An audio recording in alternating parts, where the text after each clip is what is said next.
السلام عليكم ورحمه الله تعالى وبركاته. اليوم غنشوف معكم دي ميني كيك بالجنجلان والتمر. ميني كيك اللي كيجي مغذي رشيش ورطب.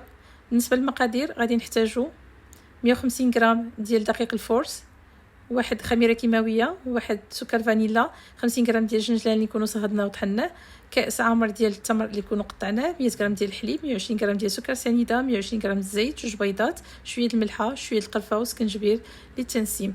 غادي في السوبيره غادي نوضعوا البيض ونضيفوا ليه سكر سنيده، نضيفوا سكر فانيلا، نضربوا الكل، نضيفوا المنسمات، شويه الملحه، ونضيفوا الزيت والحليب، دقيق الجنجلان، ومن بعد نضيفوا دقيق الفورس والخميره، ونضيفوا قطع ديال التمر.